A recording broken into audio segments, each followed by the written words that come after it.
Hello everyone. So today I am going to start the another kingdom, that is Kingdom Protesta. In the last lecture we have discussed about the earliest attempts of classification and we have done a detailed explanation of Kingdom Monera. In this video lecture we will be starting with Kingdom Protesta. So if you have not subscribed to my channel or if you have not liked my video, then please go subscribe and like, and then we will be starting with the yet amazing lecture on Kingdom Protesta. So here we go. So Kingdom Protesta is the second kingdom which we study in Whitaker's classification, and you can see this picture, and it is one of the Protesta only. It is a diagram of Protesta. You can see that how they actually look.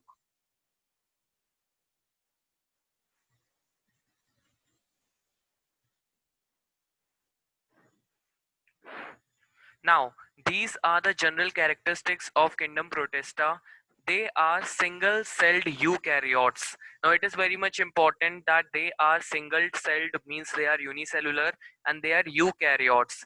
Eukaryotes means they have the well-defined nucleus, they have the nuclear membrane, they have the membrane-bound organelle. In other words, they are modified, they are developed cells. Protists are primarily aquatic, so they are mainly found in aquatic habitats, and they forms a link with plants, animals and fungi. It is very much important that Kingdom Protesta, the organisms which are falling under Kingdom Protesta, they forms a link with plants, animals and fungi. How they form a link, which we will be studying later on, but you should remember that they form a link with plants, animals and fungi. The fourth characteristic is that their cell wall contains a well defined nucleus, which I have already told you, membrane bound organelles, and some have flagella and cilia for the movement also. Now what are flagella and cilia? Let me explain you that. Suppose it is a cell. Now flagella is a tail like structure at the end of the cell which help the cell to move. So flagella help the cell to move. It is a tail like structure. Okay, so if we talk about cilia, now they all, some have flagella while some have cilia. Now what are cilias? Now suppose that it is a cell. So cilias are the small, the thread like structures at the, sharper edge of the cell. Now you can see that these are cilias, and small thread like structures at the outermost, the layer of the cell, and which helps the cell to move. So these are cilias only. So protesta, the organisms which are under this Kingdom Protesta, they may have either cilia or flagella for the movement. So these are the general characteristics of Kingdom Protesta. Now let's move on to the next slide.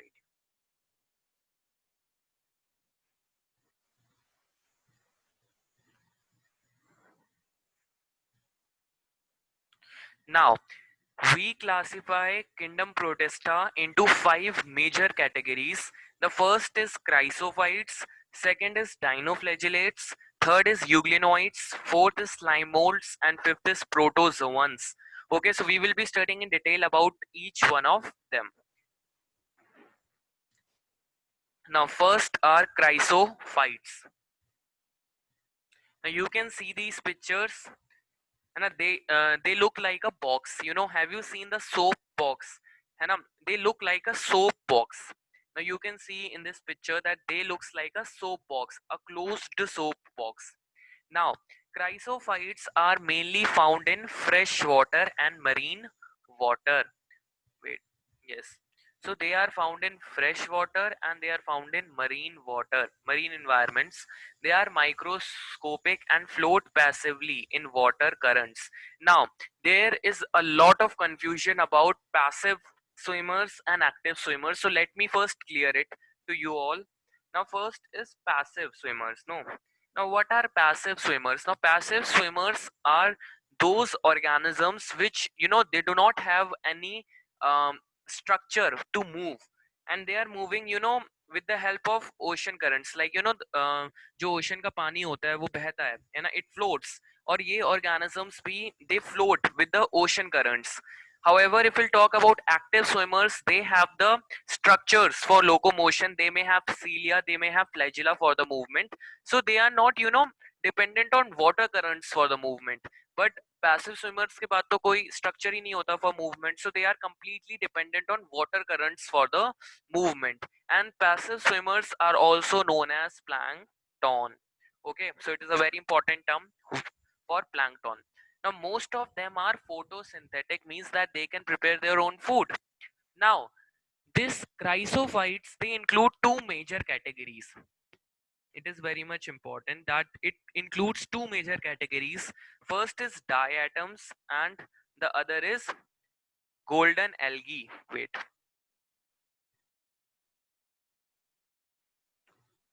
So first is diatoms and second is golden algae. Now, golden algae is also known by the another name which is desmids. So in this group we have two major categories. First is diatoms and second is golden algae, which are desmids.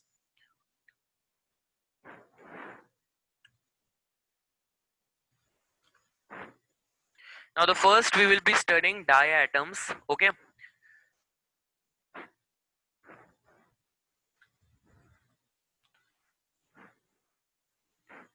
Now, diatoms, they have the ciliaceous cell walls forming two thin overlapping shells. Yes. Now, the first important thing to know that the cell wall of diatoms, it is made up of silica. It is made up of silica. Okay. So cell wall is made up of silica. Now, one property of silica is that it looks like a glass. है ना? Since the cell wall of diatoms it is made up of silica, it means that diatoms also looks like a glass. Okay, so silica, it looks like a glass, and since the diatom cell wall is made up of silica, so ultimately diatoms also looks like a glass. Now their cell walls overlap each other to fit like a box. I have already shown you the diagram of chrysophytes, that they looks like a soap box. Now soap box look like this, है ना? So this so there are two cell walls. Diatoms have the two cell walls, है ना? It is the first cell wall, it is the second cell wall, and these two cell walls they overlap each other, है ना? And we get a structure like a soap box. So diatoms, they have a shape like a soap box. Now, the cell wall deposit of diatoms over billions of years in their habitat is known as diatomaceous earth. Very, very important from this topic. Now, when the diatoms, they die, their cell wall, which is made up of what? Which is made up of silica, it gets accumulated on the surface of ocean layers. And that accumulation, that deposit is known as diatomaceous earth. Now, this diatomaceous earth, it is used for various purposes. It is used for polishing, it is used for filtration of oils and syrups. So this diatomaceous earth, it also have an economic importance. Okay, that it is used for polishing, it is used for filtration of oils and syrups. Now diatoms are also the chief producers in the oceans. They are also chief producers in the oceans. This may be a question, one mark question, that which category of protistas are the chief producers in the oceans. So your answer should be either diatoms or it should be either chrysophytes. Wait, let me move to the next slide. Now, can you see this ocean, and can you see this reddish layer? Now my question to you, that which protista is responsible for such red tides in the oceans? And because I have asked you this question, so definitely I am going to give you answer also to this question in few minutes. So the second category which we are going to study is dinoflagellates. You can see the diagram of this group, dinoflagellates. So these are the diagrams. You can see that how dinoflagellates looks like. They are mostly marine, means they are mostly found in marine water, and they are photosynthetic, means that they can prepare their own food. Now they have multiple colors. They may be yellow, they may be green, they may be brown, they may be blue, or they may be red, depending upon the pigment. Now we know that pigment gives the color, है ना? So their color, it depends upon the pigment which is present in them. Now cell wall, it is made up of cellulose plates, है ना, on their outer surface. Means stiff cellulose plate, a rigid cellulose plate is there on their outer surface. Now wait, let me show you. Now can you see this layer? Can you see this rigid layer? This is nothing but cellulose. Okay, so it is a cellulose. So these layers are nothing but cellulose. They are very much rigid. Okay, so they are very much rigid. You should know this. Now moving ahead.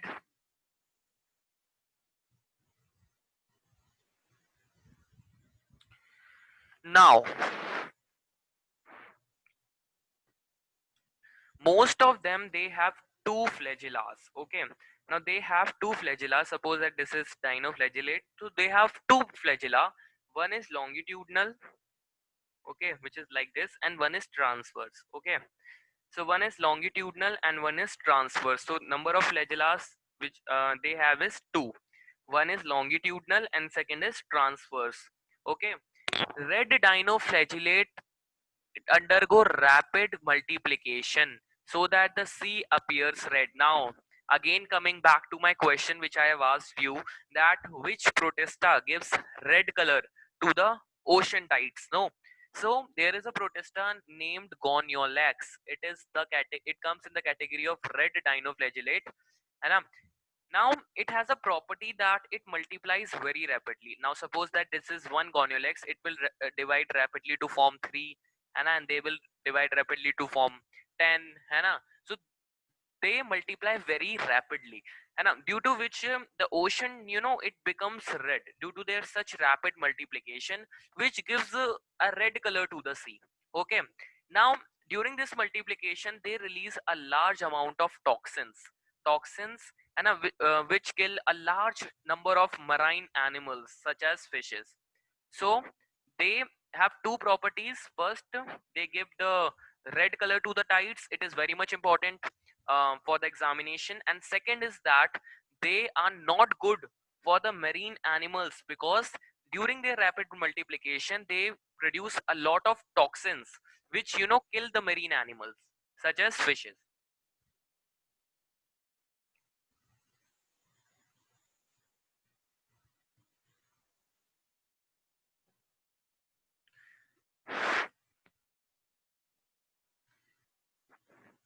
Now, can you see the structure of Euglena? The third category of Protista which we are going to study is Euglena. Now, let me explain you the structure, the basic structure which you need to know as per the class 11 syllabus. So, can you see this tail-like structure? This is nothing but flagellum, and it helps Euglena to move. Second is the structure. You can see the center part. It is nucleus. The third, sorry, this is the nucleus. Okay, so this is the nucleus, and the center, it is the nucleolus. It is what? Nucleolus. And this is chloroplast. We know that what is the function of chloroplast? It contains what? It contains chlorophyll. Now the one property, since they have the chloroplast, means that they can prepare their own food. Now we get to know this from the structure, that chloroplast is present means that chlorophyll is also present, and since chlorophyll is present means that they can prepare their own food. They are photosynthetic as well. And you can see a vacuole over here. It is a contractile vacuole. Okay, so this was a basic structure you need to know as per class 11 syllabus. And let's move on.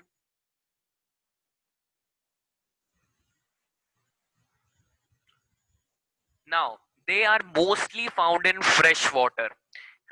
This is a property that they are mostly found in fresh water, and instead of a cell wall, means that they do not have a cell wall, they have a protein rich layer which is pellicle. Very important term, that is, euglenoid do not have a cell wall. Instead of the cell wall, they have a protein rich layer which is pellicle, and this pellicle makes their body extremely flexible. That's why euglena are very very flexible, because they have a protein rich layer which is pellicle. Okay, they have two flagella. One is short and another is long one. So one is a short flagella and the another is a long flagella. This is a long flagella and it also have a short flagella. Okay, so they have two flagellas.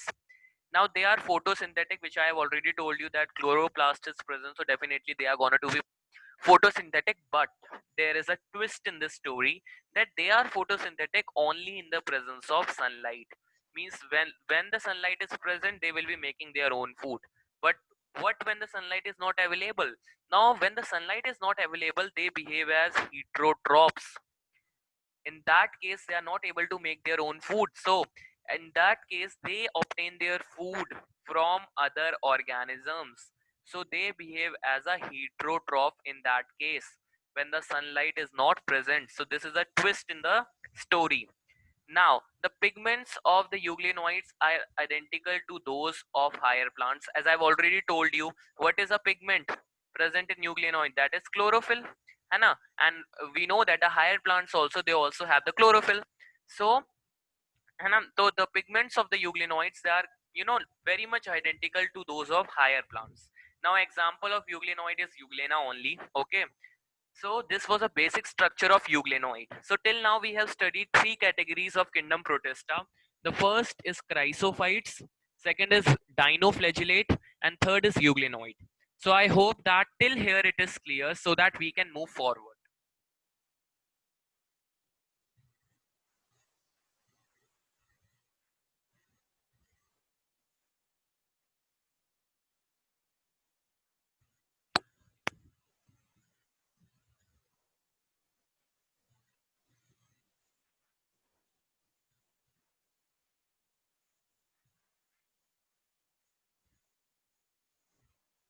Now can you see these structures? They are nothing but slime molds. Okay, they are nothing but slime molds. Okay, so they are slime molds. They are slime molds. Let me write. They are slime molds. So they are slime molds. Okay, now slime molds, let's imagine the basic structure. So can you see this cup shaped structure, and in between you can see what these are fruiting bodies. Now fruiting bodies, if you don't know that what are fruiting bodies, so let me tell you that fruiting bodies are those places where spores are produced. Okay, so they are the places where spores are produced. So these are the fruiting bodies over here, and you can see that these are the fruiting bodies, and inside these the spores are produced. And the spores are produced, and when so we can even imagine that they reproduce by spore formation only, and slime molds, and because they have the fruiting bodies producing the spores. So this was a basic structure, that they have a fruiting body in which the spores are produced, and these spores they germinate to produce a new slime mold. So this is a general life cycle of a slime mold. Now, they are saprophytic protist, means that they cannot prepare their own food. They are mainly found in decaying twigs and in and obtain food by engulfing organic material. Now, they are mainly found in dead and decaying matter and obtain their food from that only. Now, when the condition becomes suitable, they form an aggregation which is known as plasmodium. So that aggregation is known as plasmodium. So when the condition becomes suitable, they form an aggregation, means many slime molds they comes together and they form an aggregation which is what? So many slime molds will come together and they will form an aggregation which is what? Plasmodium. Okay, plasmodium. Now this plasmodium Hana is an aggregation of a slime mold. Now this is the what? This is a structure of plasmodium only. Okay, so it is what? Wait, let me clear everything. Now this is what? This is a plasmodium, because many, it's an aggregation of slime molds. So it is a plasmodium. Okay. Now when the condition becomes unfavorable, है ना, अभी तक तो we know that कि suitable conditions में they have formed an aggregation and they have formed a plasmodium. Now what will happen when the condition will become non-suitable for the slime molds? Now in that case they will form the fruiting bodies, which I have already told you that these are the fruiting bodies, and they will release the spores in the air. We know that they will release the spores, And we have already studied in class 10th that these spores are highly resistant, means they are protected by a tough coat, है ना, and which helps them to survive under unfavorable conditions. Now now in this case they will release the spores, and the spores they have a cell wall, and they have a cell wall of cellulose which will help them to survive in the unfavorable conditions also. Okay, so this was a basic structure of slime mold and the general characteristics of the slime mold which you need to remember. Okay, so these are the basic examples and which you need to remember from this. Now let's move ahead.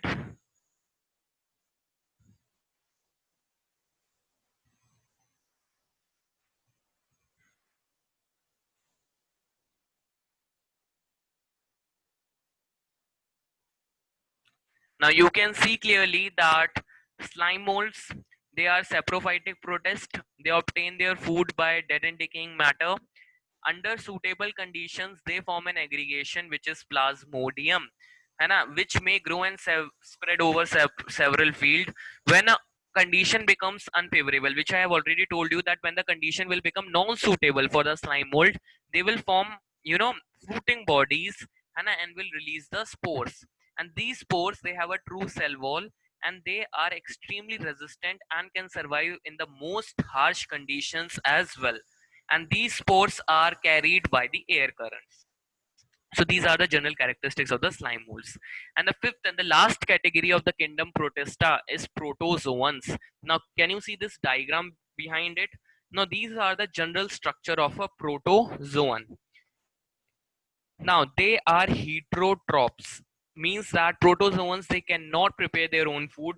They may be predator or they may be parasite. Okay, we know that what are parasites? They obtain their body from host, from the other organism.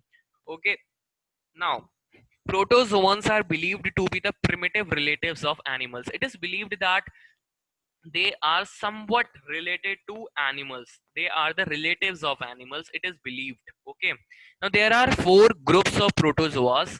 First is amoeboid protozoans, second is flagellated protozoans, third is ciliated protozoans, and fourth is sporozoans.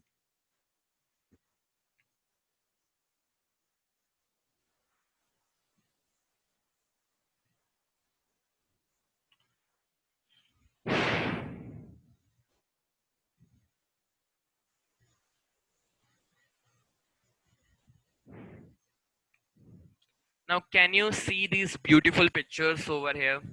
The first is amoeboid protozoans. From the name only, you might have imagined that they look like amoeba, and they do not look like amoeba. They are amoeba.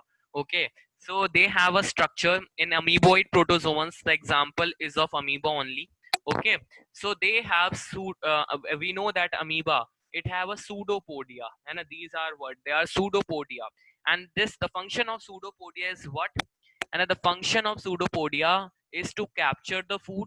And suppose that if the food is outside over here, so this pseudopodia, it will form pseudopodia and it will capture the food, okay, from outside. And second function of pseudopodia is that it helps amoeba to move. And so they have the pseudopodia for the movement, you have to remember this. And the two function of pseudopodia is that it helps amoeba to capture the food from its external environment, and second is that it helps amoeba to move. Amoeba is mainly found in fresh water, and it is also found in sea water. It is also found in moist soil. And here we mainly study about amoeba only. Okay, and okay, so this was a basic structure. And some of the amoeboid protozoans are parasites also, means that they need a host. They badly need a host for their survival. And the example is ant amoeba. Okay, another type of amoeba you can say that which is parasitic, means that which needs host badly for their survival. Okay, that are ant amoeba. Now second is flagellated protozoans. Now the term itself, it is not describing the protozoan, means that they have flagella for the movement. Can you see this structure, that this tail like structure over here? This is nothing but this is flagella. Now flagella is a tail like structure which help organism to move. So here flagellated protozoans, they have a flagella for the movement. Okay, and they are they may be a free living also, means that they can be independent or they may be parasitic. Now Parasitic means that they need a host. Now they can either be independent, means that they do not need any host for their survival, or they may be parasitic, means that they need a host for their survival. Now the protozoans, the flagellated protozoans, which are parasitic, means that they need a host.